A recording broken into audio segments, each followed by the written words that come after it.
Oh, well, hello everyone. Good morning from beautiful California. We're waiting for people to join now, so we give it just a few minutes.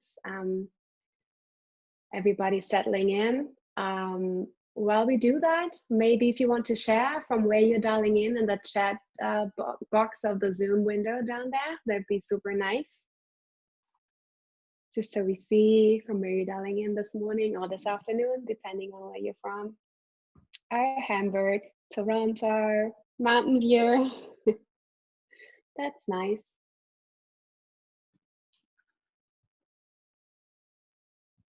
Great. San Francisco. Hi, Matt. Great. Amsterdam. Wow. San Jose. Hi. Germany. So many people from my home country. Love to see that. New York, Vienna, Sao Paulo, Düsseldorf. Love it. New York City, Brazil. Oh, that's so nice. Well, good morning to everyone who's dialed in today. So let's kick it off, I would say. Welcome to our Smart Cities Virtual Innovation Pitches. My name is Jennifer Elfman, and with me is my dear colleague, Kevin Stanley. Together, we'll guide you through our session today. Thank you again for joining this morning. We hope everybody's safe and healthy, and I just want to say that I'm really excited for this event, as the development of smart cities is a very passionate topic for me. I'm not only keen to support the innovation activities through Plug and Play, but I also can't wait to see and use all these great new solutions as a citizen myself. So, well, let's take a look at today's agenda. So Plug and Play hosts biannual smart city events in our headquarters in Silicon Valley, which we can't do right now, obviously, given the times. We're looking forward to having everybody back at Plug and Play, but until then, we'll enjoy our virtual get-togethers. This one's the first of a series of shorter smart city webinars. We created an agenda focusing on 4 very pressing issues in our urban development in the areas of integrated mobility, smart micro-infrastructure, climate resilience, and the Internet of Construction. My colleague Kevin will introduce each problem area to you in more detail, which is followed by 3 startup presentations, and you'll have the chance to ask questions to each presenter. Our goal with the Smart Cities event is to bring together the private and public sector side, fuel open dialogue and share trend updates with you. We hope you leave today's session with an aha moment of having seen and heard something new and exciting. And for those of you who do not know Plug and Play, let me quickly give you an idea of who we are and what we do.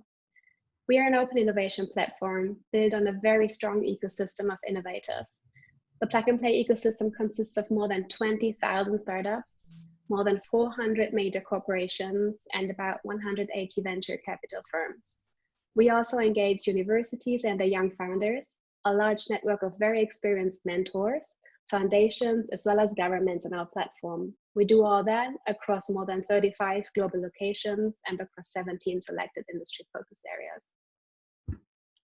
In our core platform offering are 3 major services. Corporate innovation is about supercharging the innovation initiatives of our partners. We help large corporations to set up their innovation journeys and help them find the best startups to develop and scale new fields of business. We're also investors ourselves, mostly in early stage startups.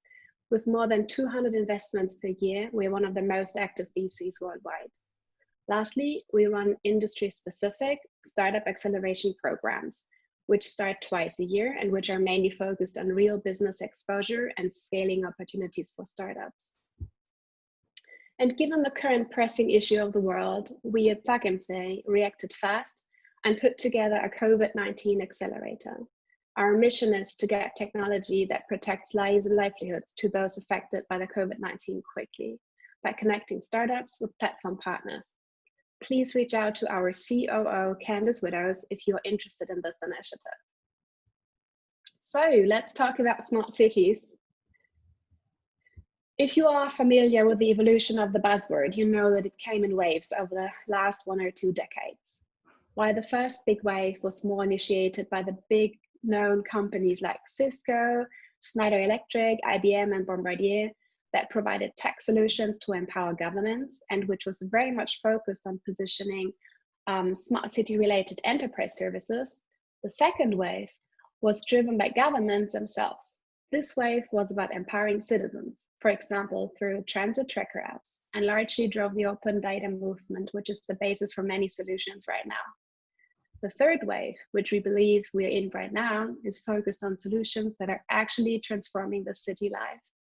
All kinds of private sector actors are challenging governments for data access, and they do not hold back from interfacing directly with the people, creating amazing and very much needed solutions for the end users of smart cities, the citizens. This is a very active and good time for startups and corporates to get engaged in smart city initiatives. So our mission at Plug and Play is to provide the ultimate innovation platform to develop smart solutions for the cities of the future and to bring all relevant stakeholders together in one collaborative ecosystem. While we have been very strong on the private sector side of innovation, we are opening up our platform to public sector side to enable collaboration with all key stakeholders.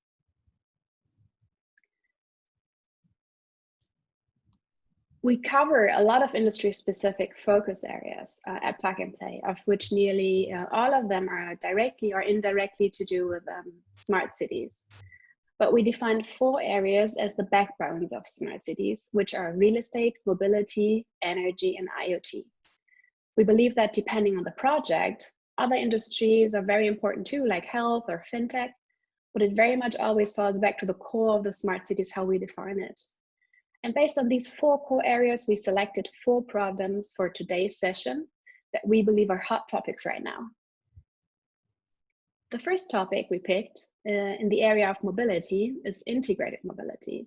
It's a problem we all have nearly every day. It's about facilitating the end-to-end journey of people and goods to move from A to B. Our second topic is very much driven by IoT, sensors, data, and connectivity. We'd like to explore how we can harvest data from our microinfrastructure like smart poles and other sensors, and which new businesses evolve from it. Next, we see that there's a frequency of extreme weather events increasing, impacting our city systems directly. With the growing climate change, we want to know how technology can make our cities more resilient against natural disasters. Finally, we take a look at the construction of buildings in our cities. An industry which has been run on old and very manual monitoring processes for the longest time, and that needs to be disrupted by IoT. So we will see how to leverage IoT for job sites. I'm handing over now to my colleague Kevin, who will introduce each topic and will guide you through the startup pitches in each section. Hi, Kevin. Hi, Jen, and thanks so much. Before we dive into the content, a few quick housekeeping items. And if you joined us join us for yesterday's reverse pitch. First, welcome back. I think you may have noticed I have a new background here. I had to make sure I changed my shirt for you guys. I just want to say, as you've joining as an attendee, everyone will be muted. Only the presenters have the ability to mute, unmute, and share their video. I do ask that all the presenters refrain from turning either on until we get to your Q&A section. For all the attendees, I would like to ask a question to the presenter. Please use the Q&A button to do so. Any questions submitted in the chat box will be redirected to the Q&A section. Unfortunately, we won't be reading any questions from the chat section. We only have 2 minutes for Q&A, so I'll do my best to ask as many questions as time allows, and any unanswered questions will try to be directly answered from the presenters via a written response. Now, let's dive right into the first topic. And with transportation being the lifeblood of all cities, technology like batteries, mobile devices, connectivity, payments have created the ideal environment for more transportation options than ever before. We see initial signs of this from the extreme adoption rates of scooter sharing platforms, which more than anything are an indication that there is a need for more diverse, efficient, adaptable, and fun ways to move from one place to another. As citizens use their wallets to broadcast interest in new ways of moving from point A to B, cities are being forced to move at the pace that the tech industry is supplying these solutions. This causes a move away from long, multi-tiered decision-making to fast, people-oriented decision-making, and builds a baseline of new data that can be used to facilitate citizen journeys. Now, transportation journeys are not just a question of getting from point A to point B, but they're also a question of equity and social justice. Integrated mobility solutions, both on the hardware and data-driven side, create the opportunity for cities and startups to empower citizens that struggle to access resources to succeed in an urban environment. Now, the three startups today represent innovation in how cities distribute resources like Ducktrain, move people like Tortoise, and manage data like Koyero in ways that will make it easier than ever before for citizens to move about the urban landscape. So with that, I'd like to get started with our first presenter, Kai from Ducktrain. Please remember the last parcel you received personally. How did it come to you? First, it started in one of the very highly automated warehouses where, for example, robots are moving shelves to come to the picking zones. And then it was transported through the whole country and sorted finally in one of the big fully automated parcel sorting centers. And then in the very final step, the last mile, the process suddenly changed, being very manual and highly interrupted. This last mile process costs about 50% of the total cost for transporting a parcel shipment and has a tremendous saving potential. That's why we developed the Ducktrain technology. Ducktrain is a semi-automated light electric vehicle system, which consists of multiple ducts. Up to 5 of these ducts can be coupled into platoons and drive into the city. In the very first step, with having a human being in a vehicle as a leading object, in the future fully automated. In the very last step, then a duck pairs with a human parcel man, which then uses the duck to go from door to door and bring the parcel to its destination, to you, to the customer. Our Ducktrain technology will evolve in multiple generation steps. In the very first steps in generation 1, 2, and generation 3, a leading object, a human, is in control the whole time a duck is driving. And then in our generation 4, which will be fully automated driving for the distance between the parcel center and the delivery district, the ducks will drive on their own and only meet a parcel man in some special cases where a human is required to bring the parcel to the customer. What's very interesting with focus on smart cities is that our ducts are loaded with communication systems and sensors. They are equipped with 4G or 5G communication on board. They have local Wi-Fi. They can be equipped with long-range network equipment. They have Bluetooth, low energy, and near-field communication. On the sensor side, they are equipped with a camera system in front, more than 270-degree of LiDAR coverage, and they have a near-field radar, and of course, acceleration and gyro and magnetic sensors on board, a 9-dimensional freedom IMU, and additional sensors can be equipped like environmental sensors. When you think about smart cities and smart infrastructure, a lot of use cases are possible. For example, the integration into smart city infrastructure, like being integrated with the intelligent transportation system of a city. For example, having our smart platoon communicate with traffic lights to make the traffic flowing very smooth. And they can be used as mobile sensor and communication node, for example, for environmental monitoring, for data capturing, or as a long-range wide area network gateway. They can deliver smart micro-infrastructure services like adapting on the actual environmental stage, like road utilization, or being a mobile flexible infrastructure like a locker box for parcel delivery and shipment. I'm very happy to share ideas and Q&A with you.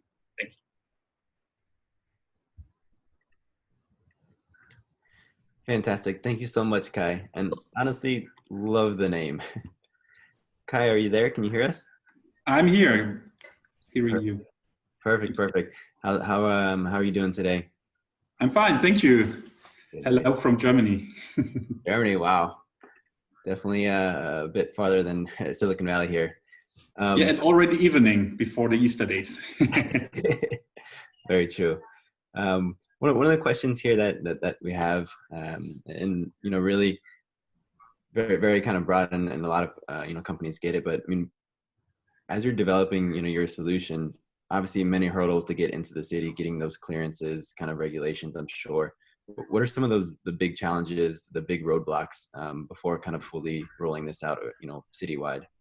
Yeah, totally agree that when we talk about fully automated driving, this is really a roadblock or underestimated effort. I started working in the robotics field in 2014, so 6 years ago, and we were really driving for making things drive automated on the road really fast. And from year to year, we realized that there's really a big hype, but the real scenarios on the road look different. And that's why we decided for Ducktrain to have a multiple step approach, so that we start with generation 1, generation 2 and 3 in next year, having a human in control of the whole driving scenario, allowing us to collect a lot of data with our sensors, which are already on board in generation 1, collect a lot of data, train our algorithms, and ensure and certify our software using that data. So that's what we agreed with the authorities here in Germany. So we are supported by the German Ministry for Transportation. They are supporting us on a political level and on a financial level for getting the road certifications for full Europe. No, that's fantastic. And I'm sure that definitely helps to have that type of support in your corner. Another quick question here, how do you ensure security for packages, going in and out of the city? Yeah. Talk a little about that. Yeah, in the video and on the photos, you have seen an open vehicle, which is more or less the platform. Yeah, you can think about a skateboard platform. But for different customers and for different use cases, we have different compartments and boxes which we can put on our ducts. They are fixed with the ducts, or they can be exchangeable. So we have swapping containers, for example. We have fixed box on the ducts for specific parcel and last mile delivery scenarios. So we ensure the security with having a physical compartment on the ducts. Gotcha. And last quick question here. Can you talk about the manufacturing of your ducts? Is it something you guys do in-house? Do you have a partner that does that for you? Yeah. The very early prototyping and trial and error is done in-house, but already today we are working with several strategic partners in manufacturing, in prototyping, but also in preparation for series.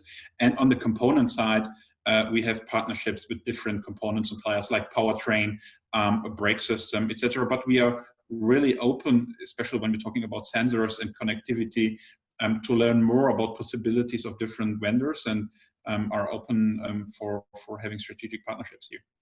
Perfect. Well, Kai, thank you so much for joining, and definitely thank you for your time. Thank you. Bye-bye. I think up next here, we'll keep on moving. We have Dimitri with Tortoise.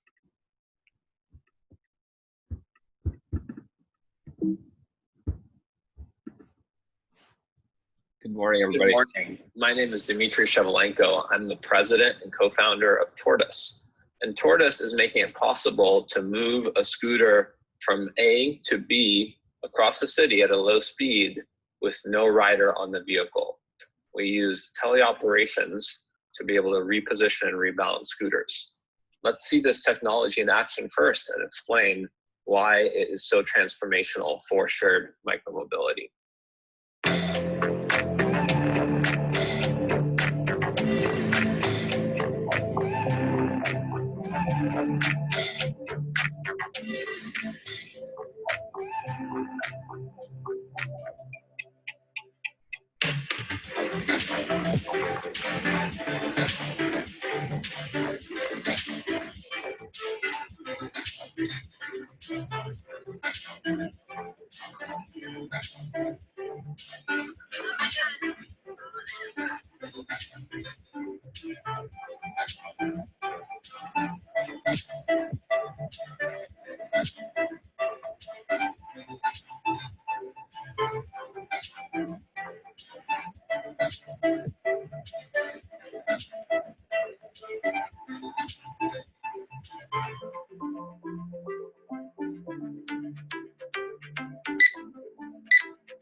Wasn't that incredible?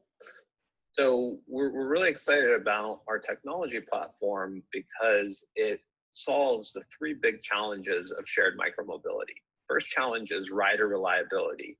9 times out of 10, when you want a shared scooter, you need to go on a wild goose chase to find one. But with Tortoise, you can, just like with an Uber or Lyft, request a scooter to come right to your front doorstep and no longer have to go wandering out, not even knowing if you'll find a scooter. Second big challenge is the unit economics for operators. And as we've seen headlines in the COVID world of operators struggling, massive layoffs, you can imagine that improving unit economics will be even more important as shared micromobility returns to our street after COVID. And with Tortoise, you're able to up to 10x increase the utilization of a shared scooter fleet. And the best way to think about it is imagine if you had a taxi service where your taxi driver can only wait at the location of their last drop off for their next pickup. It'd be pretty inefficient. And so with real-time repositioning of fleets, you're able to dramatically increase the utilization and revenue of those fleets. The second big impact on unit economics is the cost of recharging. As you saw in this video, with Tortoise, you're able to recharge a scooter with no field labor in the loop, just the cost of a remote teleoperator. And we have a teleoperations center in Mexico City. And so you're going from $10 a day for the labor cost of recharging to $1 or $2 a day. Dramatic reduction in the single biggest daily operating cost for scooter operators. And the third big challenge that Tortoise addresses is sidewalk clutter and obstruction. We've all, at this point, had to experience walking down a sidewalk and having to jump over a scooter that was obstructing our right of way. And so with Tortoise, you're able to immediately after a rider completes their trip, repark a scooter in a safe parking zone, regardless of where the rider left it. And so we are currently deployed in Atlanta. We'll be launching our solution in San Jose in May, and are looking to bring this technology alongside our customers, scooter operators, to many cities around the world as the movement of people resumes this summer. And we, are, to clarify our business, we are not a scooter operator, so we sell our service to scooter operators like Bird and Lime, and we're not a scooter manufacturer. We work with manufacturers like Segway and Acton so they can build vehicles that are compatible with our repositioning service.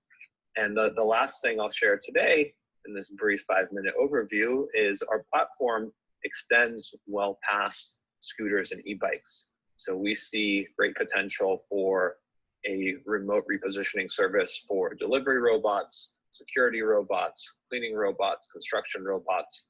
It's a light electric vehicle, and it needs to be moved from A to B at a low speed. Tortoise will be powering that.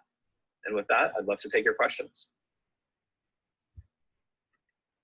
Fantastic. Dimitri, thank you so much, and I hope all is well on your end as well.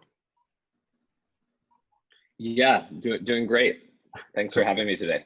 No, thanks for joining. I'll jump right in. One of the questions is around, how do you take in consideration of, safety of bystanders, other moving vehicles when the scooter is driven remotely? Yeah, so the biggest way in which we make a difference on safety is our name, Tortoise, and that reflects the max speed that we go, 3 miles per hour. So we go at the speed of a pedestrian, and we don't go where cars go. So we go on sidewalks and bike lanes, and that lets us on existing 4G networks remotely drive the scooter at very low latency. The other thing we really invest in on the safety front is training of our teleoperators. So they go through a rigorous multi-day training before they're able to drive a scooter out in the wild. And they have all kinds of guidelines and rules that they're following when they're repositioning. And then the third piece is routing. So we have a constantly improving routing algorithm where we use all our historical trips to generate routes that have less interactions with pedestrians. So we want to go where there's fewer people. So in general, we want to avoid sharing the lane with pedestrians, because that way we can go faster and there's less potential for any kind of intersection of a pedestrian and a tortoise powered scooter. Got it. And definitely loving the connection between tortoise and Ducktrain. The animal names are brilliant. One last question here, because I know we're kind of crunched on time.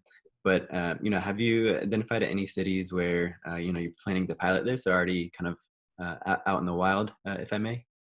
Yeah, so we launched in February in outside Atlanta in a suburb called Peachtree Corners, where actually the city was so excited about what we're doing that they actually mandated that any scooter operator that deploys there only deploy with vehicles that are capable of automated remote repositioning.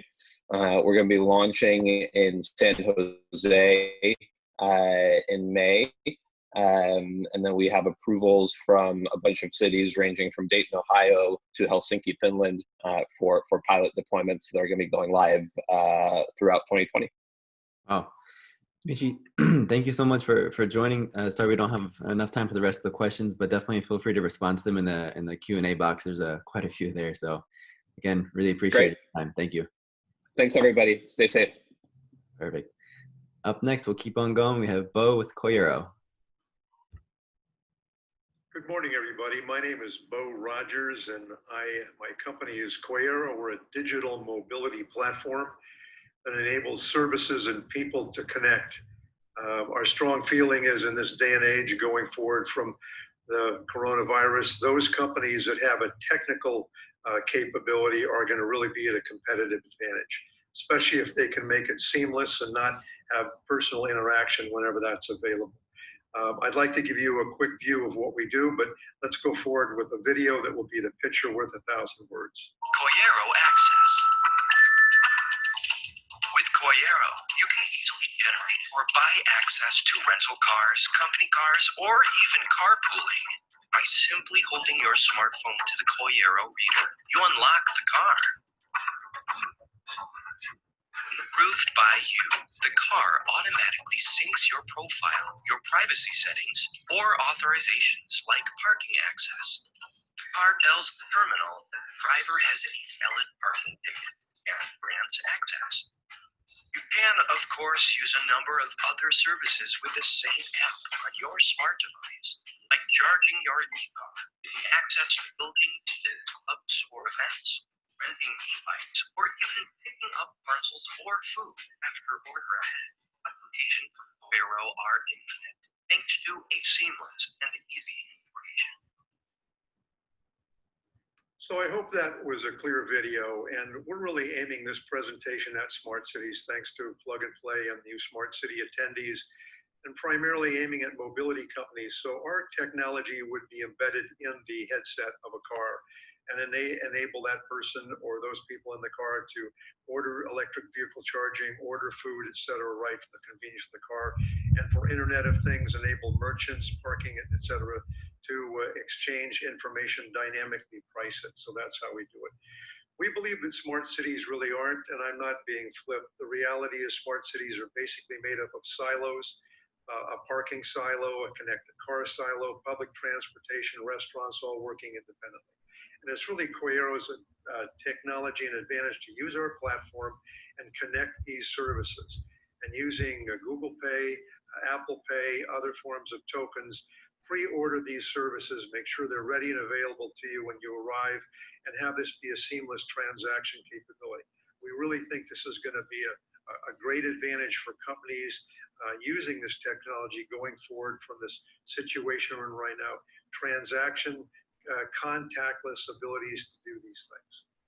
Here's a simple example of ordering a spot at an electric charging location, have it be charged to your car, know that you're going to have that spot available, use a mobile pay capability, a Bluetooth NFC, tap and go. So that's the concept. Using other situations in smart cities, you can reach out to electric bikes, etc. I know there's conflicts with Lime and Bird, but using NFC, Bluetooth, and even QR codes, you'd simply order the bikes, order food ahead if you want, ride your bike, enjoy it, and pick up the food. There's no question if you take a look at what Koyero can do in an airport. Here's a good example of a young woman. She's ordering a hotel room. She's arrived. She's going to make sure parking's available, make sure she's pre-checked in, and again, a minimum of human interaction, which I think is going to be very important going forward. And this day and age of social distancing, Koyero empowers restaurants, food service shops, and people to order ahead, pick up their food, tap and go, and minimize any human interaction. Koyero is very easy to onboard. We're doing this now. We do it with a simple SDK in our platform. We provide API support to those people and their websites, white labeling we can do, et cetera, if that's necessary. And we do e-charging mobility right now. If you'd like to do a proof of concept and really connect with us, call Bo Rogers, p.rogers@koyero.com. Connect with me. I very much look forward to working with you. Thank you.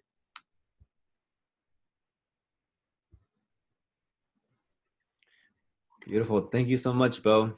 How are you doing today? Good. Awesome. Thanks for joining. I'll jump right into a few questions. And, first question I wanted to know, could you give us a sense of, where you're at in kind of deployment, funding, projects, those kinds of things? So we've got 3 million in funding so far. We are launched in Germany. We are at a place called Intercharge, which is an electric vehicle charging station, which is really deploying quickly. And we also do the food service that I talked about. Given the Koyero situation, coronavirus, we're able to get people to go to grocery stores, tap and go, and really help the COVID-19 situation. Gotcha. And as far as different competitors out there, I know you named a few, and in this example too, using the tap and go kind of payment feature, or in the scooter kind of Lime and Bird example. Could you kind of describe some of your competitive advantage and why use Koyero versus one of those other solutions? Well, we're a platform, so we're enabling, and I know that the fella from Tortoise, we've worked with Sam Liccardo in the city of San Jose. I mean, and quite quickly, and I'll answer your question directly, we are not the interchange for Bird or Lime. Imagine if you got off a plane in San Jose and you saw a big screen TV, and again, this is assuming we're on planes and we're flying around, but you come down the ramp, the big screen TV says, "Welcome to San Jose. If you're interested in seeing a Sharks game, or if you're interested to see the 49ers, please tap this application, Koyero application on your smartphone. You can get a seat, you can order ahead." And we empower all of those things, provide the data. And actually the data is really what a smart city is based upon. Once they get data, they can begin to, route traffic and do a lot of the support for that. So that's what we empower, easy to onboard, as I said. And just a final comment, for all of the people that are presenting, the entrepreneurs, whether it's Tortoise or whether it's Ducktrain, if you like or see some way that we might work together, I believe all of us is smarter than one of us. When I launched the Macintosh office at Apple Computer, Steve Jobs kicked me around, but he said, look, let's let the community decide what they want to use. So if any of you listening out there, they're presenting, see an opportunity for Koyero, let's consider working together. Perfect. Bo, thanks so much, and definitely I hope we can get some Sharks game and 49ers games back up and running soon. But thanks again for your time. Really appreciate it. And thanks for having me. Thanks. Now, to kick off our next section here, it's going to be all around smart micro infrastructure. Now, with over 4 billion people living in cities around the world, it is becoming clear that traditional urban infrastructure, whether that's the internet, retail, healthcare, especially in North America here, has been strained due to the demand. Especially in these extraordinary circumstances such as today's, we realize that there is still a long way to go in better gathering and understanding data to respond to the needs of citizens. Harvesting information from our infrastructure not only drives improvements in legacy urban needs such as waste collection, connectivity, and safety, but also enables new solutions to be developed in spaces like autonomy, retail, and logistics. businesses are being developed around implementing the core technology needed to gather better city data. But once those rails are laid, we can expect businesses to build solutions that tangibly affect people's lives for the better. The startups here in this section today will span the spectrum from core infrastructure improvements that can be provided by better sensing, like Lunewave, data management, like KX, or to platforms that enable new solutions to be built on top of smart camera infrastructure, like XIris. So the first company to kick off this section will be Michael with XIris. Hi, I'm Michael Bingham. During this presentation, you will hear from David Slachter and Eric Liu, and we're the founders of XIris. There are 350 million surveillance cameras worldwide, but what many people don't know is that most of these cameras are not actively monitored by humans. These cameras are often useful for review of a crime or incident after it has already happened. They're useless while a crime is occurring. Institutions lack the resources to monitor these cameras in real time for crimes. Over half of violent crime in monitored areas go unreported in the US. 3% of revenue is lost in preventable shoplifting call and tape. And it takes 15 minutes for authorities to arrive on scene after a crime or accident has occurred. In short, there is no practical solution to cost-effectively and efficiently monitor large networks of cameras with accuracy. Thus, we created Iris, an AI that analyzes these footages in real time to detect and report crimes and accidents. Iris watches these security cameras in real time and immediately alerts the authorities whenever she sees something suspicious, violent, or abnormal. Iris leverages existing infrastructure because we're a software solution that integrates with existing cameras, which causes us to be both cost-effective for us and our client, being 70% cheaper than the existing solution, human monitoring. Our algorithm analyzes security camera footage 24/7 in the cloud to identify abnormalities. For example, if a vandalism were to occur, our service would send a clip of that event to Noonlight, which is a human verification service. If they determine that the situation is dire enough, they will then contact the police to be sent to that location immediately. The owner of the business is also notified via a web interface and a text directly to their phone. So walking through our dashboard real quick, we have a demo account set up. And as you can see, here are some sample events that would be recorded in a situation. As you can see, a weapon detected event shows up. So here we can view a clip of the detected event. And this is where our software actually picked up that there was a gun. As you can see, there it is. Now right here, you can go into the contact book and modify the contacts that would be notified when an event like this occurred. And you can also go right here to view the cameras that you have hooked up to Iris. So we have a subscription-based pricing model. For each camera, we charge $500 annually or $60 monthly. For larger orders like those from law enforcement agencies and large chain businesses, we usually work around their budgets to give them customized plans that are the most cost-effective. We have been working with commercial customers that are mainly retailers, schools, neighborhoods, and office buildings. We're also in the process of helping multiple law enforcement agencies and correctional facilities to automate threat detection. And at the end of April, we're entering into a trial with the West Palm Beach Police Department in Florida. In addition, we work with CCTV manufacturers, VMS companies, and smart city companies to integrate Iris into their systems and help their customers.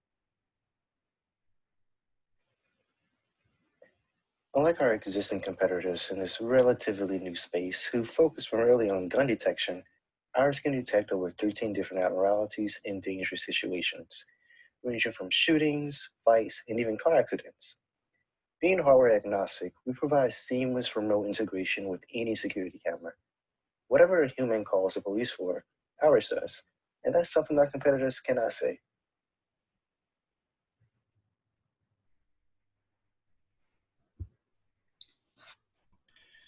Awesome.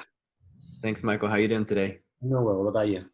Not too bad. Thanks for joining. Hey, jumping right into the first question here. How do you access some of this data to train your model in terms of kind of security and affordability? Can you talk around that? Yeah, so as far as how we access our data sets, a large portion of our data sets are compiled with open source data sets that we found from partnering with different universities that do a lot of research in computer vision. Aside from that, another large portion of our data sets are proprietary. We actually collect different actors enacting different scenes like robberies, fights, shootings, etc. So in total, that we get a lot of our data sets, both from open source data sets and also proprietary mixture that we create ourselves. Okay, makes sense. And can you talk around a little bit around the data privacy? I mean, when you're collecting all this information, how is it stored? Who owns it? Mm-hmm. Yeah, so we own our data set since most of it is proprietary. Aside from that, we don't actually identify the criminal. We only identify the crime, so we don't do any facial recognition. So a lot of that is how we kind of get rid of the privacy issues and concerns. We don't actually identify people either on training data sets or when we're actually identifying abnormalities and crimes occurring. We only identify the situation, not any people that's there. Okay, and maybe just the last question. Can you talk a little bit about the roadmap? What's upcoming in your plans? Yeah, so thus far we've raised $100,000 from Right Side Capital.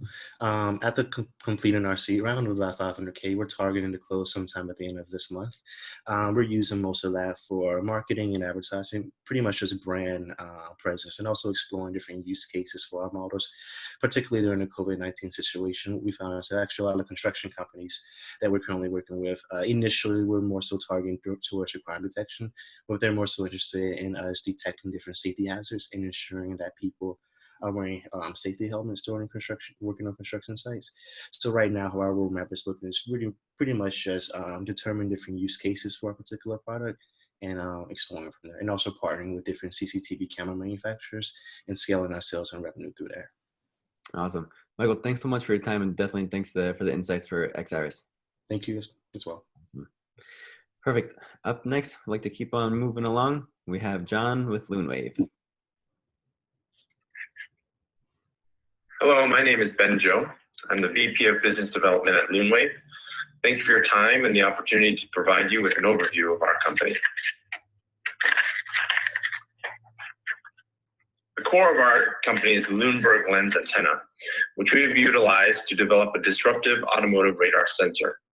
At the heart of Lunewave's technology is a patented process to cheaply and reliably 3D print a high-frequency Lunewave antenna that enables unprecedented capabilities.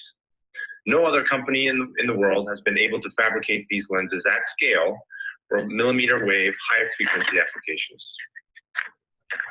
Our expertise has been developed through a decade plus of research and development in all aspects of lens design, fabrication, scaling to volume, and quality control.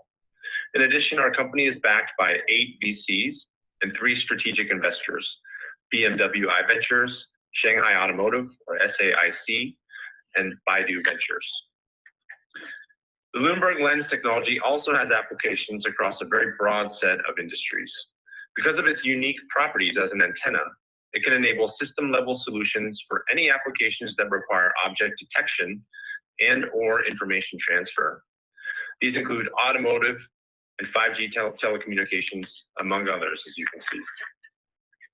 Our company is headquartered in Tucson, Arizona, and currently employs a team of about 25 employees. The leadership team brings many years of expertise in the automotive industry and 3D printing, as well as broad functional expertise across business development and engineering from industry-leading Fortune 100 companies. In addition, we are supported by a top-notch set of advisors with decades of leadership experience and who have held executive positions at companies such as BMW, General Motors, Aptiv, and Ford, to name a few. So what problem are we trying to solve? Well, today's sensors are not sufficient to address the needs of next generation ADAS or autonomous vehicle applications. From a business standpoint, this means each vehicle is often equipped with 25 to 30 sensors as part of an ADAS package. Specific to radar, while it is the best modality in terms of performance in poor weather, today's radar sensors simply cannot see in enough detail and have very limited field of view. As a result, significant coverage gaps still exist, even with 16 or more traditional radar sensors installed on a vehicle, which is what we see today.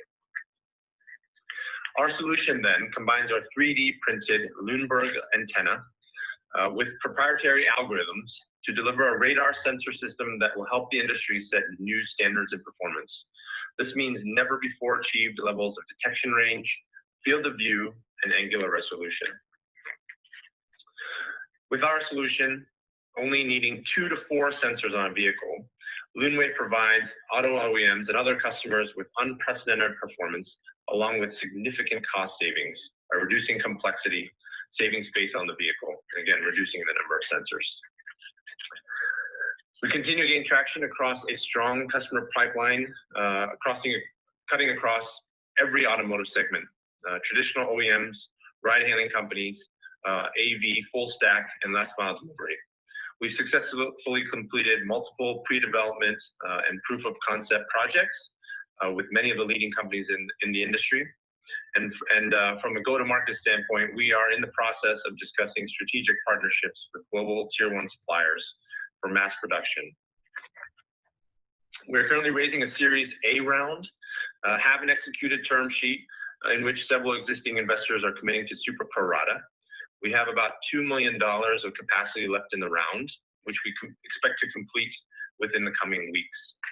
If you have interest in speaking to us further, we'd like to funnel you to John Shin, our CEO. His contact information is listed there. His email is john@lunewave.com. With that, I want to thank you again for your time and your attention. We want to wish you the very best in terms of safety and health, given these very difficult times. And again, we very much look forward to hearing from you. Thank you very much. Perfect. Thank you. And I believe we do have John from Lunewave, right? Hi. Good morning. How are you? Good, good. Thanks for joining us. Hopefully this finds you in good health. Everyone is as Ben said, safe and healthy.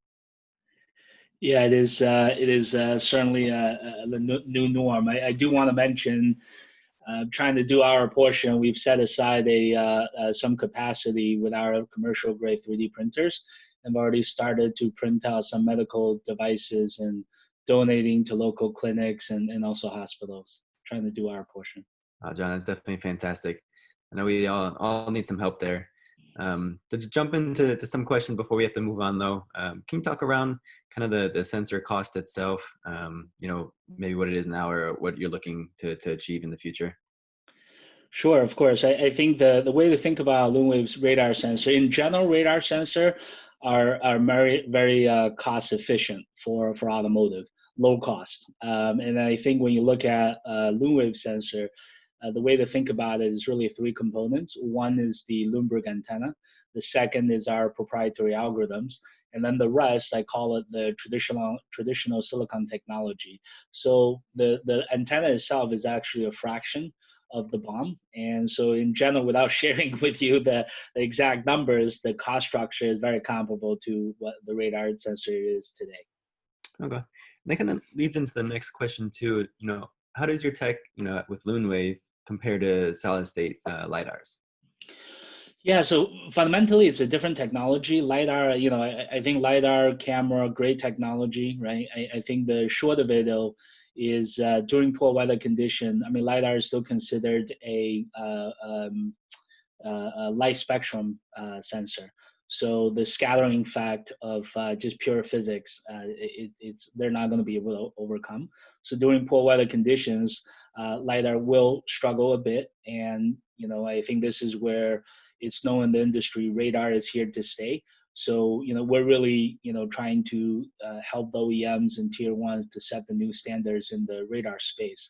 As the presentation alluded to, I think the one takeaway from a lot of great traditional radar sensor companies and startups, but fundamentally 99% of them are using what's called a planar phased array, which creates that, what I call a tunnel vision. So right in front of the sensor gets the best performance. As you move outside that 5 to 10 degrees, distance decreases, clarity drops significantly. That's the reason that from a business standpoint, you need multiple radar sensors today to cover the vehicle. Whereas for us, that field of view is a design parameter. So that distance, 300 meters, 0.5 degree angular resolution, the top of the line resolution that's consistent across every degree. John, awesome. Thank you so much for the insights and definitely information for all of us. Really appreciate your time and stay safe. Thank you. Appreciate the opportunity. Beautiful. Now, to close off this, our Smart Micro Infrastructure section, let me introduce our next presenter, Bob with KX. I'm Bob Trevelyan. I'm here representing KX.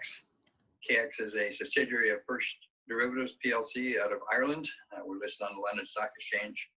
We have a very powerful technology that I want to introduce to you today.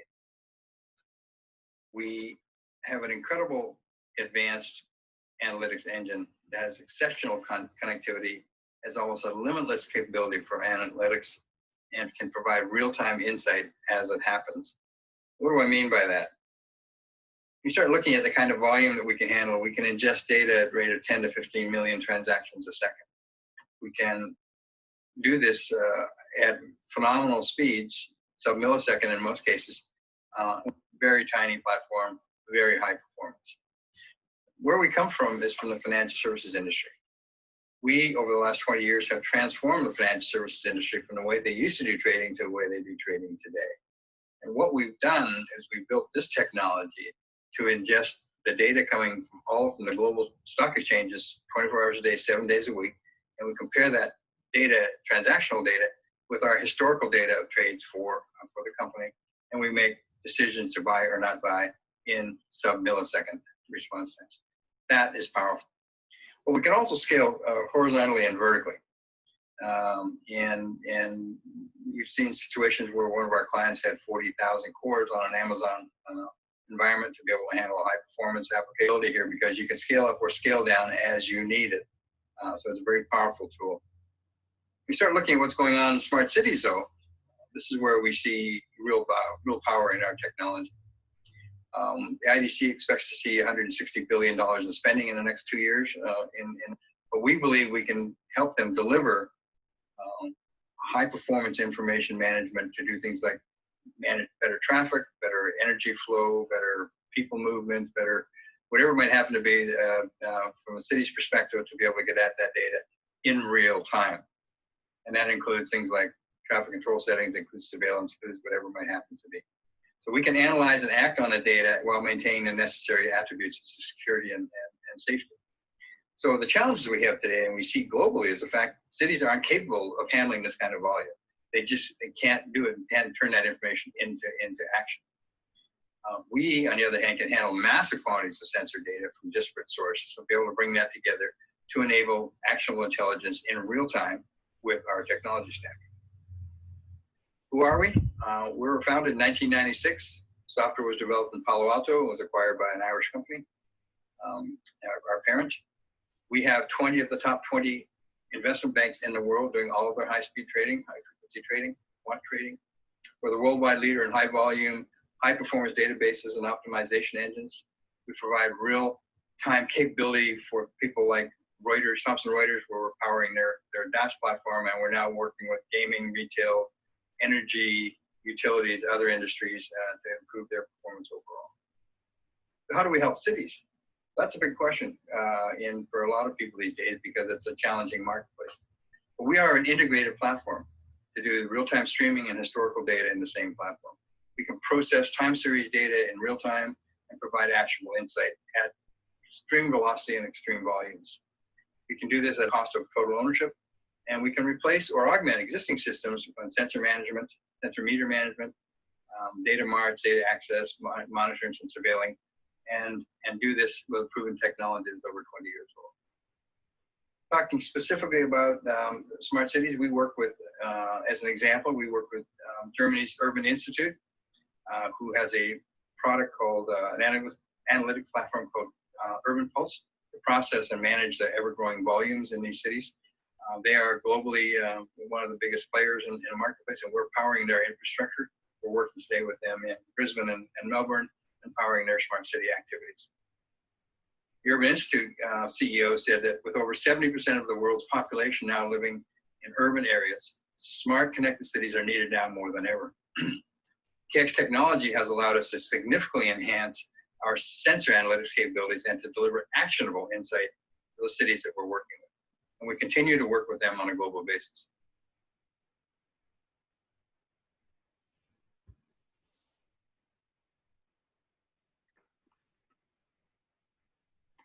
All right. Thank you, Bob. And thanks for joining today.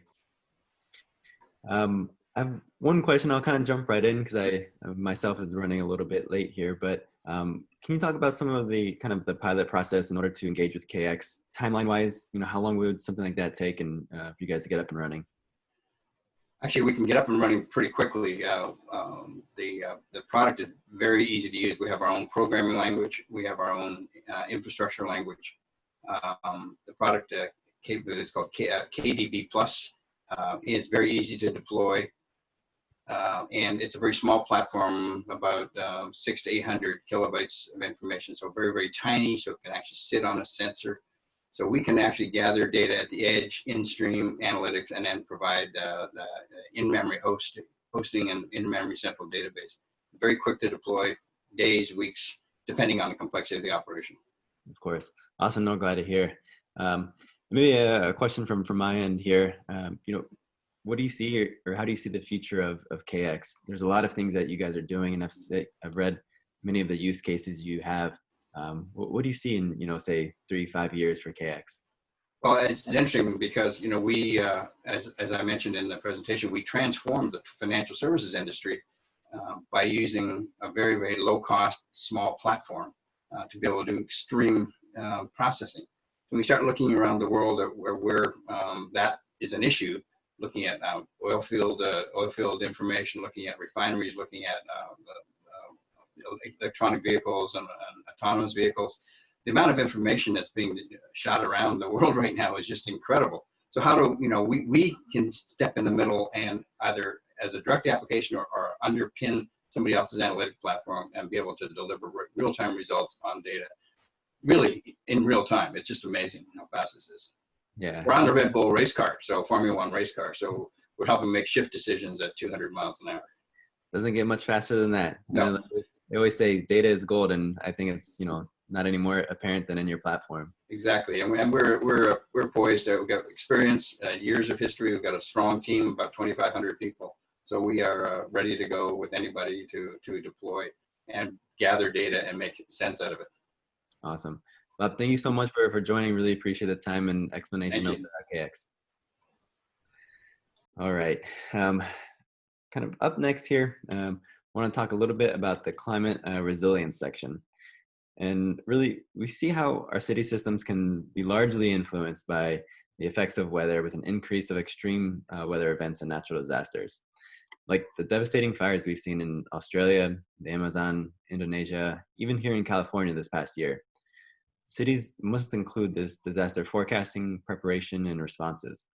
It is important for cities to understand the long and short-term influence of climate change on the city-run services and planning.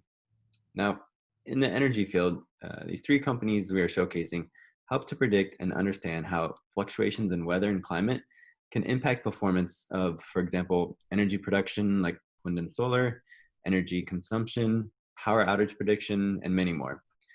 Cities and local governments are also important partners, making some of its weather data available for startups to use to build their own proprietary models to deliver micro weather information back to the cities to do that long and short-term predictions. Now, I won't hold us back from the next presenter. So first, let me introduce Ayala with ClimateCell.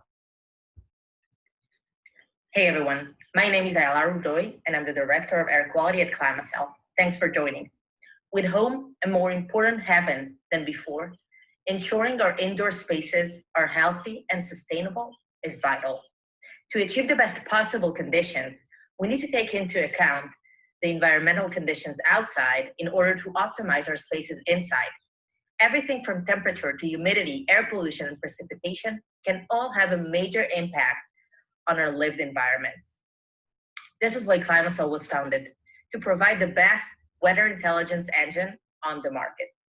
In a short time, we have earned the trust of top brands in the market who turn to us for weather that improves safety, health, and drives business decisions. We do weather differently at ClimateCell. Instead of relying only on governmental data sources and models as a single source like other companies, we use our proprietary Weather of Things approach.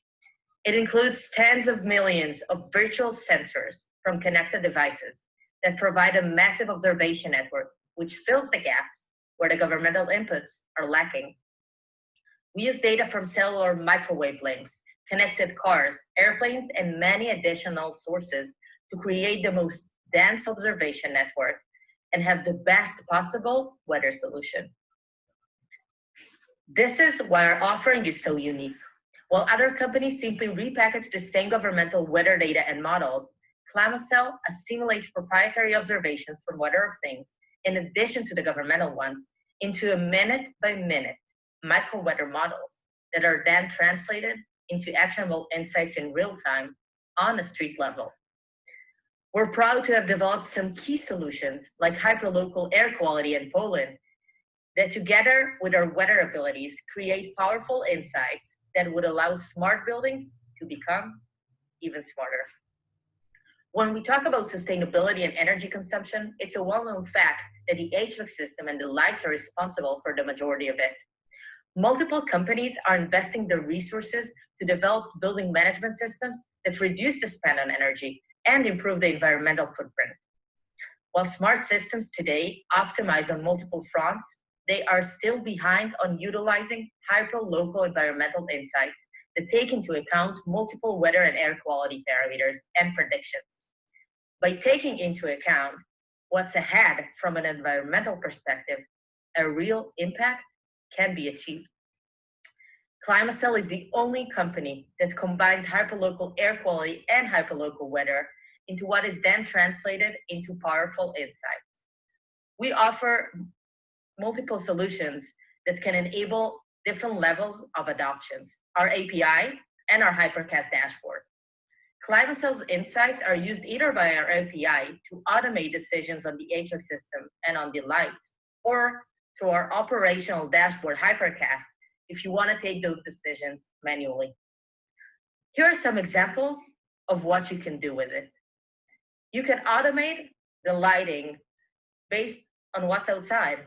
If it's a clear sunny day, there is no reason to use the lights in full power. You can ensure you heat or cool the spaces based on the temperatures ahead, and cut on spending by ensuring that you do that before temperatures are dropping or rising. You can commit to the best indoor conditions by preventing pollution and pollen from getting inside. And if you're using filters, you can make sure you're prolonging their life. You can ventilate or open the windows when the air and the weather outside are good. You can combine temperature, humidity, precipitation, air quality, pollen, and winds to get the full environmental picture that will allow you to massively cut on your energy spend while ensuring the quality of the air inside by using this concept of predictive energy optimization. We'd be really happy to answer any questions, and we encourage all of you to learn more on how you can use our solution to turn today's smart buildings into tomorrow's smarter buildings, all powered by the weather. Thank you.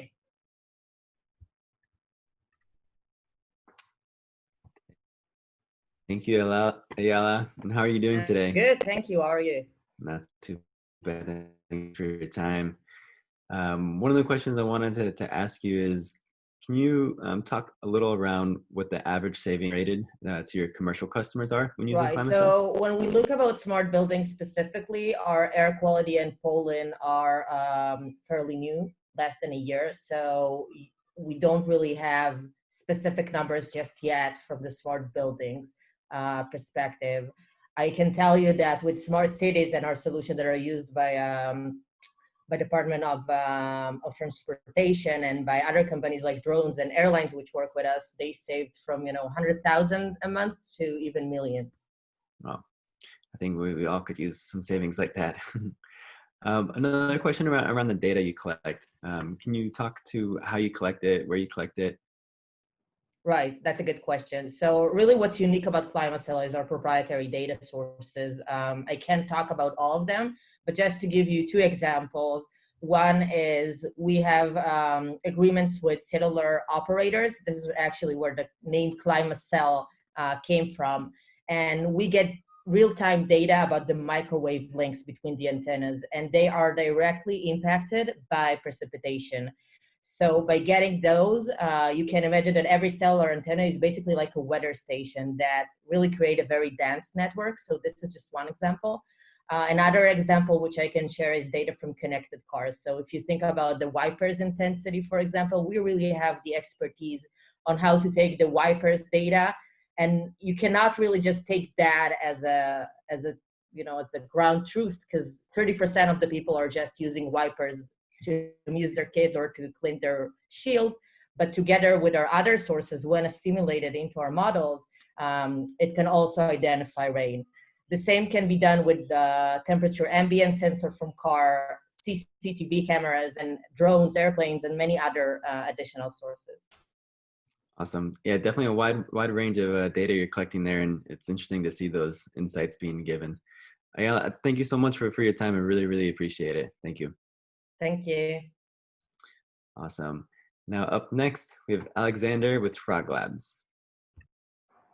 Hi, this is Alexander Levy. I'm one of the co-founders of Frog Labs, and I want to tell you how we use weather and artificial intelligence to help you make business decisions that improve your bottom line. So the fundamental idea at Frog Labs is that weather really matters. This is an intuition that I think we all have. You can look on the left and think about what it's like to have sunny, beautiful, clear weather and how that affects your day in business. And you can think about on the right what happens when roads are slick and wet and covered in snow and there's extreme weather events. So we all have an intuition that these can affect business. But actually, the things that they affect are profound and multivariate. In fact, we think every business on earth is affected by weather to some degree. The challenge is that for most every business, even quite large businesses, it can be hard to determine the degree to which weather affects a particular business decision that you're going to make, and to have go-forward models that help you actually operationalize weather in your key business decisions to improve your bottom line. So Frog Labs uses AI and weather to help do that for you. And in particular, we want to emphasize some of our applications in shipping delays, logistics issues, inventory prediction, retail traffic prediction, and workforce management. Now, of course, because we're a company that's concerned with weather, we're also concerned with the climate, and so sustainability is also a big part of what we do. And so you can think about us as wearing two hats. One is to improve business efficiency, profits, and reduce losses in particular, and costs, but also to improve the environmental impact of businesses around the world. Okay, so let's tell you a little bit about the company. We have an incredibly elite team formed of engineers and researchers from organizations like Google, Alphabet X, advisors from NASA, Lyft, and others. We have a series of top investors, including Y Combinator, Plug and Play, of course, and Signia Ventures, along with a number of highly qualified super angels. And we have a wide range of customers across a variety of different verticals and disciplines.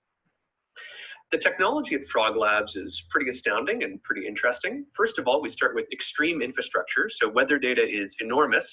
It is up to millions of gigabytes. We ingest all the world's weather data every several hours. It is incredibly complex with more than 5,000 dimensions of information per physical geographic point. And we make that all seamless and easy so you don't have to worry about it. The second is we have a toolkit that allows us to uniquely train machine learning models on top of it for enterprises. And as a result, we can produce rapid business insights for you by taking some of your historical data and turning it into go-forward predictions. Some of the applications that we have that may be relevant to you are things like weather-based inventory prediction, not just obvious things like, let's say, umbrellas when it's raining, but more subtle patterns that we can tease out through our deep learning algorithms.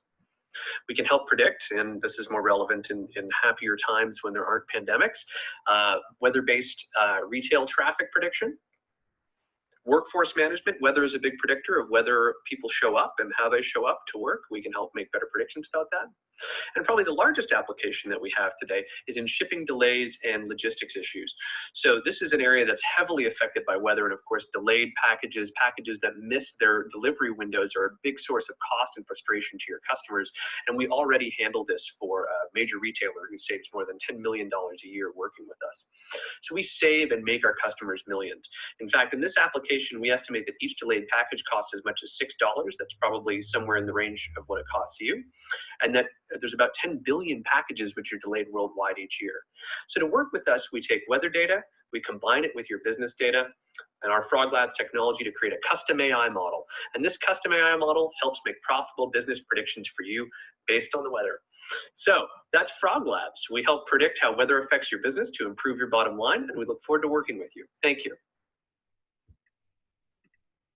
Fantastic. Thanks, Alexander. Can you hear me okay? Yeah, I can hear you great. Hi there. Fantastic. Hi. One of the questions here around where you gather your data from. Yeah, we receive data from a series of sources. We have alliances with a number of governments around the world, and we receive their information that way. Fantastic. And sorry about that. Can you talk a little bit around your competitors? Who are they? How you differentiate? Well, what we find is that the number one thing that we're competing with is no solution at all. So there's hundreds of thousands, millions of businesses around the world that we think are affected by the weather, but they have no capability to identify the degree to which they're affected by the weather or to make go forward business decisions based on the weather. So most of the times that we work with enterprises, even very large ones, what you find is they don't have existing tools in place that'll let them know if the forecast looks like this in the next day, week, month, etc., how they should change what they're going to do in their shipping and logistics business, their energy business, their retail business, their food business, and so forth. So most of the time, we actually find that the incumbent solution is no solution at all. And that's because the challenge of working with this data is so extreme. Maybe then elaborate, what it takes to work with you.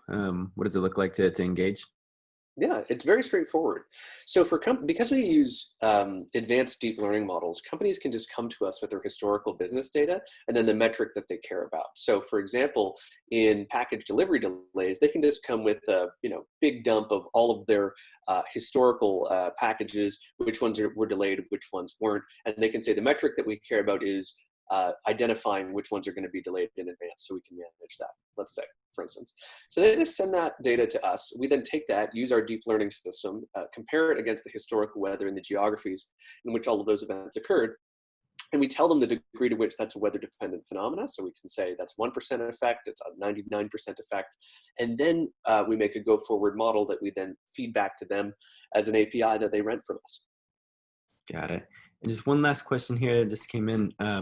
Can you talk a little bit on kind of the accuracy of your models that you are developing? Are they back tested, especially around one of these logistic companies that you were speaking of? Yeah, absolutely. So every model that we make is rigorously tested against both the historical information that we have and the state of the art that may be available, to the extent that there are precedent cases in the academic literature.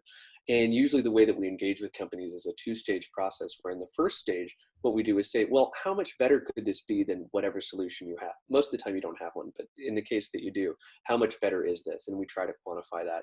We usually see very significant gains. And then having quantified that, we then roll into a production environment where people are using the model going forward. Got it. No, understood. Alexander, thank you so much for your time. Thanks for the answers, and stay safe and wash your hands. Thanks, everybody. All right, take care. Appreciate it. All right, and our next presenter will be Robert with Altera. Hello, I'm Robert Gray of Altera Inc. Today, I'll present AIR, a visual anomaly detection software which can recognize any unusual event from a video or image to improve safety and provide real-time alerts. We'll talk about two disasters we're working to prevent. Firstly, wildfire, as well as the spread of the COVID-19 virus. AIR stands for AI Image Recognition, and not only does it work in real time, it can be trained to detect any given anomaly, including objects and people. It is also camera and system agnostic and can be used on-premise, on the cloud, on mobile devices, or through basic CCTV cameras. For wildfire detection, when sufficient real-world data is not available, it can be trained on synthetic data made with AR and graphics technologies, as you see here.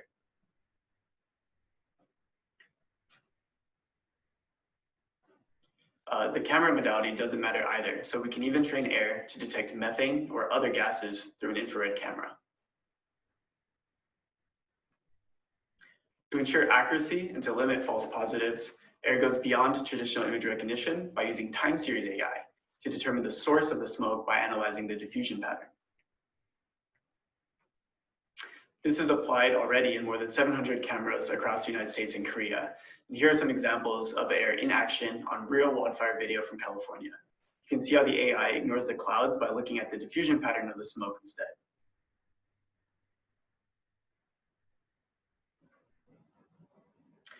This system is currently running over AWS, and we have developed a web-based alerting system for command centers to monitor the alerts sent by the AI to assist in improving operator accuracy and response times.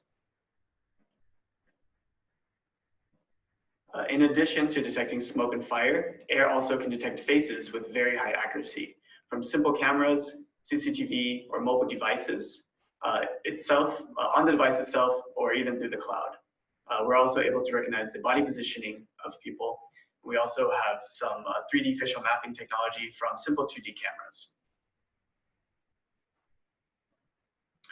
AIR's face recognition is world-class, and this is proven by the NIST's facial recognition vendor test, where Altera has shown up to 2 times better performance over face recognition giants such as NEC, SenseTime, MegV, and Vision Labs in a variety of tests and situations.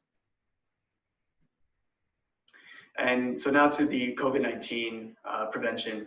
Korea, which we're based in, like the United States, was hit really hard by the virus. But through testing, screening, and contact tracing, we've been able to recover quite well. So alongside testing, identifying the infected people and who they have contacted is really crucial. And we can use existing multimodal thermal cameras or use image mapping technology to overlay our facial recognition to a thermal image and screen for fever. In addition, AIR can then provide the face images to those who may have been in contact with a fevered person. And this information can then be used to send real-time alerts or even be used to search through other CCTV systems or video data sets to assist in contact tracing, as you see here.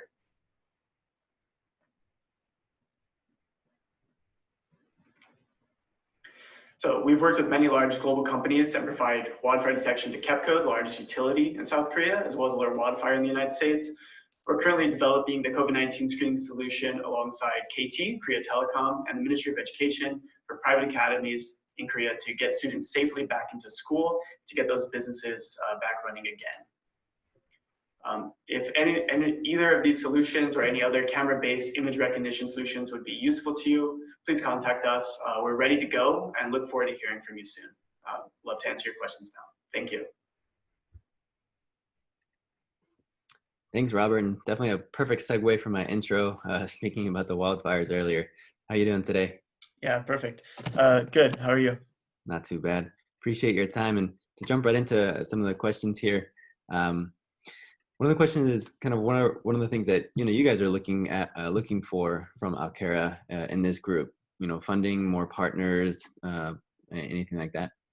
Yeah, funding we're doing quite well. I think we've raised a total of around 10 million over the last 3 years. Latest was a Series C, and we're actually looking to list on the COSDAQ here in South Korea. So we're really looking for POCs, partners, whether those are system integrators, smart cities, especially for the wildfire prevention and real-time detection, camera operators, anything around that. We're just trying to get our technology in the market, right? Okay. And in terms of pilot projects, can you lay out some general costs or project timelines, kind of maybe success metrics that you've used in the past? Sure. So for pilot projects for wildfire detection, we have, as I said, about 700 cameras across the US and South Korea. Or mostly for success metrics, we're really trying to just say, can our AI detection beat a 911 call? Can it have lower false positive rates? Can we reduce the time and human error cost of the CCTV operators at command centers? And we've been able to see that with KEPCO here in South Korea. We're also working with a major metropolitan city where we're based, Seongnam City, is just south of Seoul, where we've seen a lot of reductions in their CCTV operators. I think we're kind of still in ongoing, but we've seen at least a 50% reduction in the error and the cost of the human operator. We can also train for a lot of we're working with KEPCO to do smart SCADA solutions, so reading digital and analog gauges in real time. So that's reducing human labor force quite a lot. In terms of working with us, if we're looking for an anomaly that we've already worked with or some sort of video analytics that we're already very capable with, such as the facial recognition or the wildfire detection, smoke detection, we're ready to go now. for anomalies that we need to train for that are very specific. Usually we're quite fast. It would be about a 3-month project. We dedicate a couple engineers to that, and maybe about 100K to get that pilot going for brand new anomalies for real-time detection. System's fully customizable as well. Got it. And I know you touched upon a little bit of COVID-19 and what you're doing in Korea, and definitely hats off to your team. Can you elaborate a little bit on there? One of these questions talks about how quickly you can detect human temperature, maybe the cost around detecting this, if somebody wants to use your solution. Sure. So this has been developing very rapidly. Like I said, as of today in Korea, the April 10th, we'll be in the pilot project with Korea Telecom that's using a very cheap, simple multimodal camera. So it has a thermal sensor as well as an RGB camera. How quickly? It's real time. So you see thermal FLIR cameras working, when you go into an office building, someone is there monitoring that. We can basically automate that process, and then we can add some facial recognition benefits on top of that. In terms of pricing, I don't have hard numbers right now. This is really at the top of our priority list, however, so we'll be able to contact you, work with you together. If you do need to deploy something a lot larger, you want to plug into existing CCTV cameras, we're using a really unique technology now out of Caltech to map the existing CCTV RGB feed to a thermal camera. There are going to be at different viewpoints, but we can kind of map those together and get that real-time detection and contact tracing. So that's really interesting.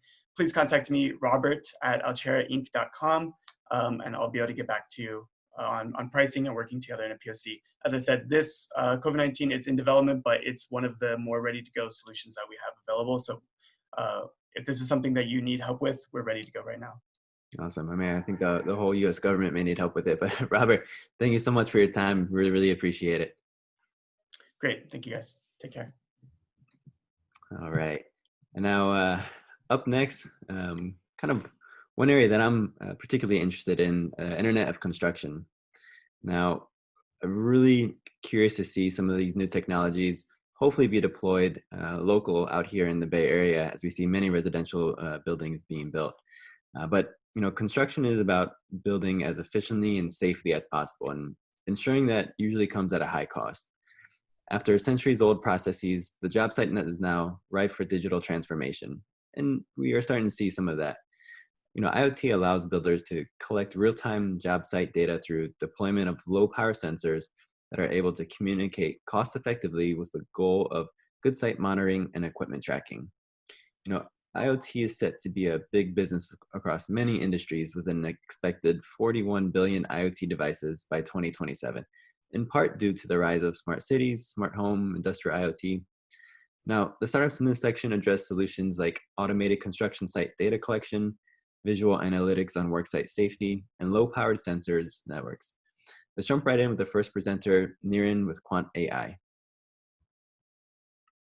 Quant AI builds smart cities by increasing productivity, sustainability, and safety on construction sites. Quant AI is a field productivity and safety tool empowering the largest construction companies in the world. We are on over 40 projects globally, on projects spanning the LaGuardia Airport to smaller contractors comprising 20 to 30 workers. Hi, I'm Kelsey. I'm the head of growth at Quant AI, and my passion lies in ensuring sustainable and safe large-scale industrial operations, for example, Exxon. We have a strong team of 10 engineers in business development, along with Niran Shretha with 15 years in construction and data science, and Tim Axness with 20 years in IoT.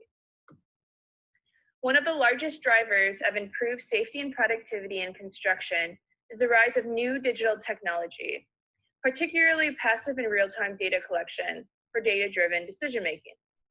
IoT devices have transformed our daily lives and many industries. The digital twin concept capitalizes on IoT to create virtual simulations of physical attributes. Quant AI's mission is to make job sites as predictable as shop floors. In the construction phase, materials are tracked passively from procurement to delivery, and productivity rates optimized using historical data and predictive analytics. We partner with companies like DPR, Mortenson, Walbridge, and Delta on airport, data center, hospital, residential, industrial, transport, and office sites. We have built partnerships with Fortune 500 companies such as Microsoft, Comcast, Autodesk, and Procore. We are a proud partner of insurance brokers and providers like Aon. Quant.ai is the first company in the world to use proprietary low-powered sensors to alert on safety incidents like falls and restricted access zones. Our Smart Badge technology identifies out-of-sequence work and saves more than 20 hours per week on automated headcounts and daily reports. Smart material tags are able to identify delays in supply chain and track equipment downtime for equipment rental utilization. Here you can see planned areas of work versus where crews are actually spending their time on the job site. We understand our customers by identifying out-of-sequence work and saving customers like Moro Construction $50,000 per month. With one of our customers, we did a quick case study and we realized that our customer's productivity was only 50%, and that most of that time was spent on transit time. The New York Times dubbed the East Side Access Project the world's most expensive mile of subway track on Earth. 15 years past the intended completion date, $8 to $9 billion over budget, and with 200 out of 900 workers unknown on site on any given day, projects like East Side Access exemplify the reason that top-performing companies need to use our technology on site. In the midst of coronavirus, our IoT platform is even more urgently needed to reduce the spread of disease among workers, as construction remains deemed as essential work. We have more than 40 projects, more than $5 billion in portfolio, and we've saved more than 6,000 hours for project managers and saved 12 accidents on site. We are looking for additional funding to grow our team for full stack engineers. Contact me at Kelsey@Quant.ai for investment opportunities and to set up a demo of our platform on site. Thank you. Thanks so much. Really appreciate your time. And do we have Niran or Kelsey with us today? Hi, this is Niran. Niran, pleasure. One question that I have here, I'll just go ahead and read it off. What kind of sensors and what equipment is needed at the construction site? And who is legally responsible for the correct physical integration on site? Yeah, so this system requires the physical wearable, either it's a badge or a smart hard hat tag on a worker, or a wristband. So that's the wearable device. And on the areas like a construction job site, we have location awareness sensors. These are battery powered location awareness sensors. We call them quants. And these needs to be installed like 3 or 4 per floor we do the proprietary algorithm to then do the indoor location awareness. And there is one gateway per job site that is on that's how we connect to the cloud. So that's the gateway, LoRaWAN gateway on the job site. So there is the wearable, the location awareness, quants, and then the gateway. Got it. And I think the question was who is legally responsible for this, right? So yeah, I mean, our team is able to it's a quick installation. We do the installation in a few hours. Recently with the COVID-19, we're doing remote deployment. So I'm able to actually send one guy from the area that can go in and do the installation, or we could train the construction team itself to do the installation. It's a pretty easy setup actually. So it's like installing a Wi-Fi network actually, or even easier than that. Yeah. I know you can ask anyone trying to install some new Comcast in their house, and sometimes it's a bit tricky. It could be, yeah. Can you elaborate on, with the sensor tags, how do you receive the location indoors? So these are quants. So we're non-GPS because GPS has a super high, it doesn't do indoor location, it doesn't do 3-dimensional location, and it has a high battery consumption as well. So we're non-GPS. GPS also has the privacy issues where the workers don't want to be tracked outside of the job site, right? So this is non-GPS. So how do we do indoor location tracking is we have quants. These are proprietary sensors. These are LPWAN, and BLE and RFID. Like we combine multiple sensors in there to do the location awareness trilateration inside of the building. Gotcha. And just to clarify, because I got a chat message, I do have Comcast. I do support them. Great company. Last question, for you, Niran. Can you elaborate a little on the COVID-19 projects that you're working on? Yeah. So the benefit right now, I mean, we appreciate the construction workers right now who are on the job site, like actively building like these hospitals as well as airports, as well as like there is essential data centers that are being built who are using our technology. So so even in New York, everything shut down, like except essential constructions. So how are we supporting this hospital and airport construction? Is by, these are wearable tags that basically if somebody comes within 6 feet proximity of another worker, an alert goes off, and then it's a visual alert or a sound alert that goes off. And also during, you can also have a threshold of number of people that can be in a room or in an area. So the threshold is crossed like between 2 or 3, like you can have a like room by room threshold or zone by zone threshold, and it sends an alert. And in case, like we've had a couple of cases where in case there is a person, somebody sick, you're able to contact trace and now know who was in contact with over that period of time so that you can isolate them actually. So those are the 3 use cases we're working with right now. Awesome. No, very good. And definitely, best of luck, furthering those projects, obviously. But Niran, thanks so much for your time. Really, really appreciate it. Thank you so much, guys. Awesome. Up next, we have Manu with Inspirit IoT.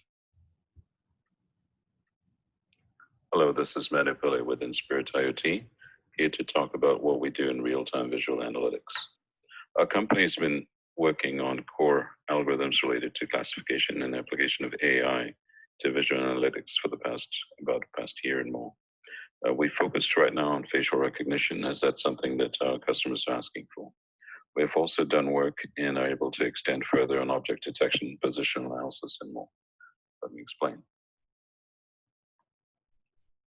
Today, when you look at face detection, it's someone might think about just seeing 1 or 2 faces at a time, but really what we really want to do is scale and move faster so that we can process a number of faces faster. This is what we do. So first step is detection. The next step is recognition. This we also do at scale. Please talk to me after this about specifics if you're interested in the specs. The other thing that we've done is also extended visual analytics to object detection and tracking. If you notice over here, if you can see where my mouse is moving, you can see where there's a person triangulated between the different machines. So we can identify specific elements of a machine. And that means by default types of machines. We can track locations of people, their separation, distances, and approximate velocities. This gets very interesting if you're looking at road safety or smart city traffic and other type of things. And this is, again, taking a standard feed off a standard surveillance camera. Today, we've been funded by the National Science Foundation and Senscape in China, and with the strong support of Plug and Play, the Intel IoT Solutions Alliance, and Bitway Molex. Taking that into account, we've been able to deploy systems, and we are now in final configuration lineup with Veloci and Status Solutions. Status is an OEM. They're based in Columbus, Ohio. Veloci is in Irvine. And between them, please buy. We have a product for you. Just let me know, and we'll get going. So today we're running on a Dell TU server with the Bitway Molex plug-in card. That's an Intel FPGA card, and this combination gets a tremendous amount of firepower and capability that we can deliver. That gives us a lot of flexibility in programming, and everything runs at hardware speed. We have expertise in this area, obviously, and we're ready to ship. Let me know. Talk to me. Our video management system is based off the Hanwha Techman system, network based on network optics. Everything's through a RESTful API, so you can drop and push and pull and do anything you need.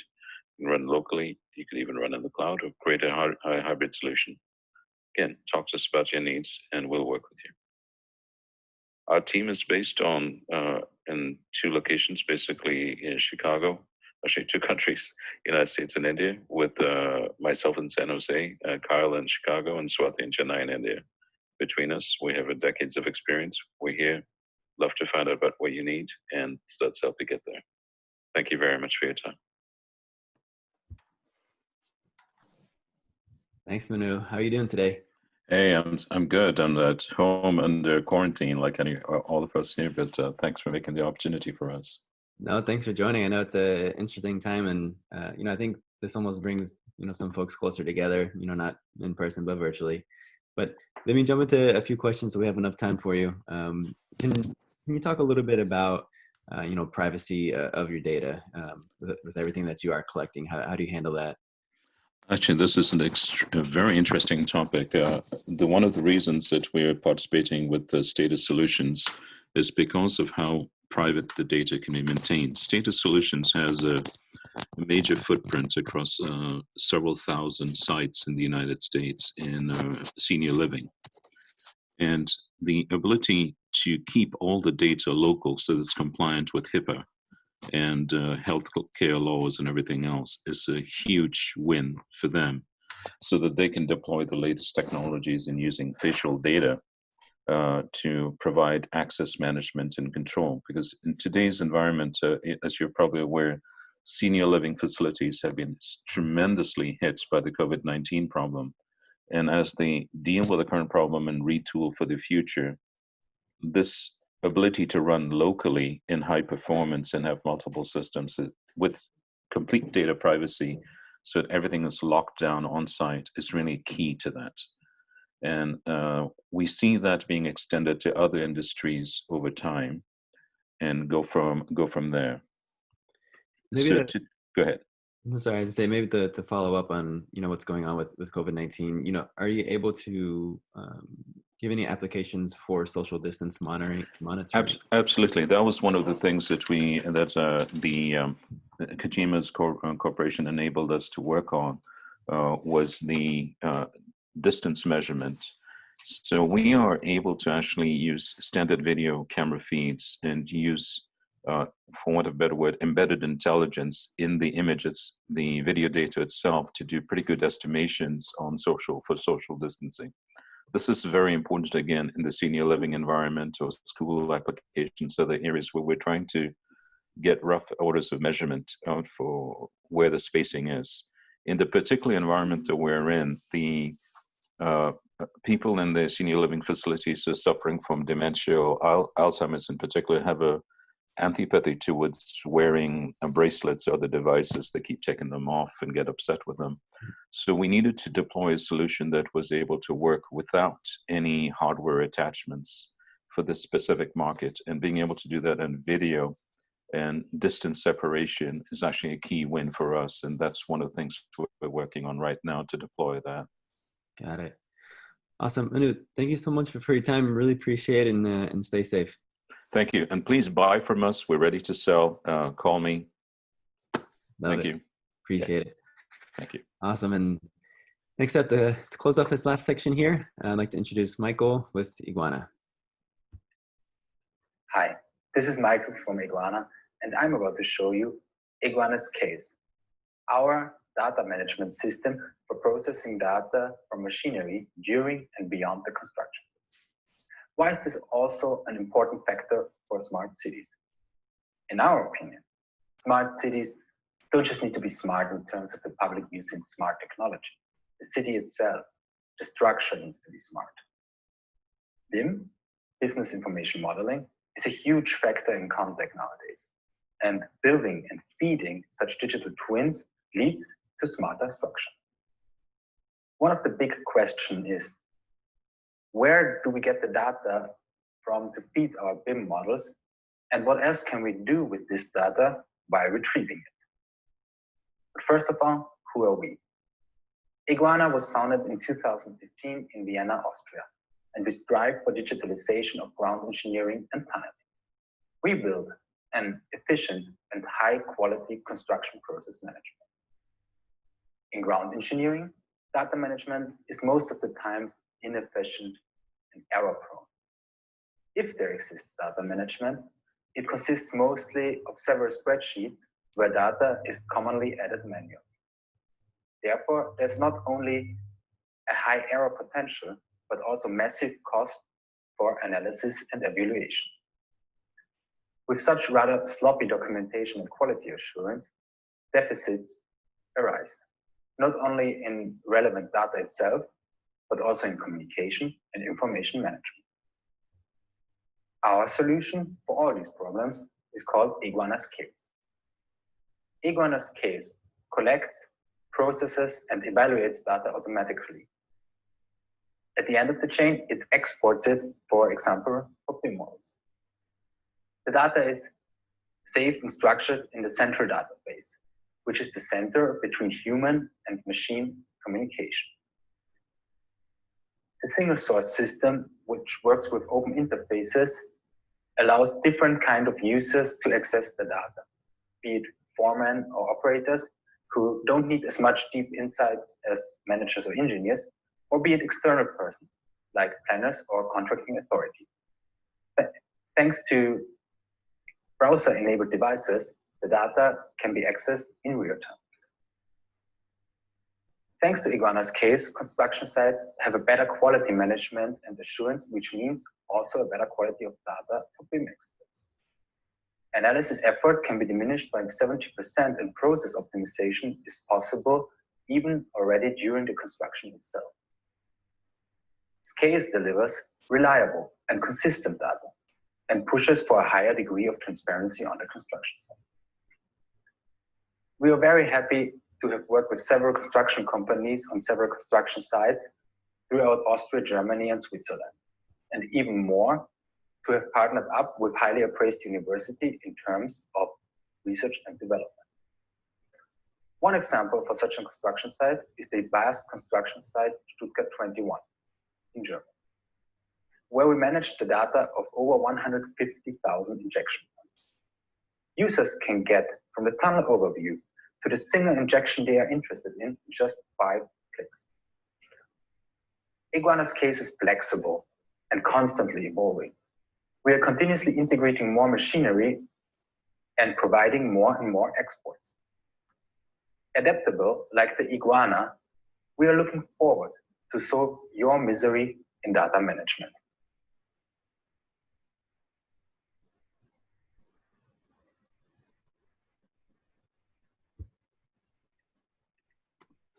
All right, Michael, thank you so much. How's everything going today? Hi, thank you. Everything is going very well in Austria. It's been a nice day, nice weather. Just to stay at home like everyone else. No, fantastic. It's actually a little bit cloudy here in the Bay Area, which is a bit abnormal. But kind of first question I had for you, could you describe a little bit about the onboarding process, for a client to work with you? Well, usually we get into talks. What is the requirement of our client? What kind of construction they are needing to, how could I say it, to improve, and what kind of data is collected there. And then we usually do pilot projects within like 2 or 3 months and see if that fits for our client, and if we conduct further talks about working together for longer term. Got it. And do you have any projects monitoring the health of either roads or bridges? So far, that's not our portfolio, but well, since also in roads and bridge building, there's a lot of machinery involved. It could definitely be integrated. It just depends on the machinery and on the interfaces they provide. Awesome. And as our last presenter here today, any final words, any asks from the audience? Well, I hope you enjoyed the whole seminar the same way as I did. And what I want you to take on the way in terms of Iguana, we have some very successful construction sites already in the German-speaking part, and we're looking forward to expand globally. So if you have a case, get in contact, and even if it's not right now, think of us in the future. Awesome. Michael, thank you so much, and thanks for joining. Really appreciate it. Thank you as well. Awesome.